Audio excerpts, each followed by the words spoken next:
অনেক বড় ছড়ি। হ্যাঁ, ছড়ি তো ভালোই পড়ে গেছে না, মোচাটা পড়ে গেছে। হ্যাঁ, আচ্ছা আচ্ছা, মোচা পড়ে গেছে। একটা দড়ি দিয়ে আর টানা। পাতাগুলো কাটতে চাচ্ছি না কেন, আর কিছুদিন গেলে 1-1.5 মাস, 2-3 মাস বয়স হলে ওরা করতে হয়। তো হ্যাঁ, আম কিন্তু 2-4টা করে ভালো হয়েছে প্রত্যেক গাছে। গাছে করি যাচ্ছে, এটা তো কয়েকটা রয়েছে। আর আম ধরতে হবে এটাতে বেশি, এটা ধরতে বেশি আমার করলে আমগুলো মোটামুটি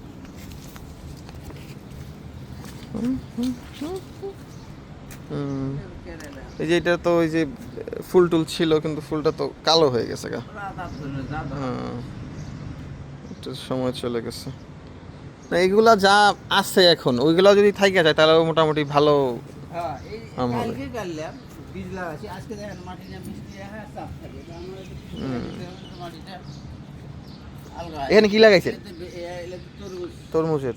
মানে 12 না, মাসে উঠান লাগবে না, আপনার যদি গাছ হয় তাহলে ভিতর থেকে এমনিতেই উঠবে, ওই তো সমস্যা নেই। তাইলে বাইরে এই যেগুলো সবগুলো বাইরে, যেগুলো লাগাচ্ছি এগুলো সব বাইরে গেছে, বাইরে কিছু করার নেই। হুম, আমারও দেখি প্ল্যান আছে, যদি ঠিকঠাক হয় সব আগামী বছর বাড়িতে যায়া এই যেরকম করে লাগাই দিয়ে আসবো মাটি টাটি কাইটা। শাকগুলো আবার একদিন নিয়ে যাওয়ার কথা, ফেলাই দেবে।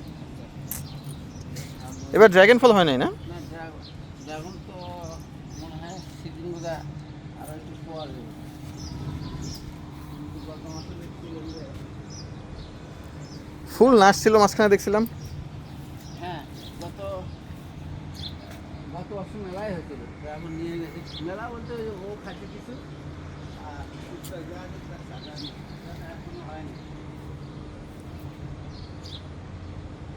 কাকার পেঁপে গাছগুলো সুন্দর হয়েছে। হ্যাঁ, এই এলে গাছ এই দেখেন পেঁপে গাছের এই যে এর মধ্যে এই যে এখান থেকেই আপনার ফল হয়, যে ইগুলা হ্যাঁ, পোকাগুলা এক জায়গা থেকে আরেক জায়গায় যায়, ওইখান থেকেই আর কি পরাগায়ন হয়ে হয়।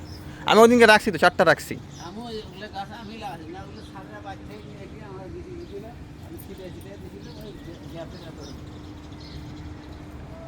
আর এইগুলো আমার এই লেবু করতে বাতাসে পড়িয়েছে, লেবুর তো রস নাই, কিন্তু বাতাসে লেবু করে রস হয়।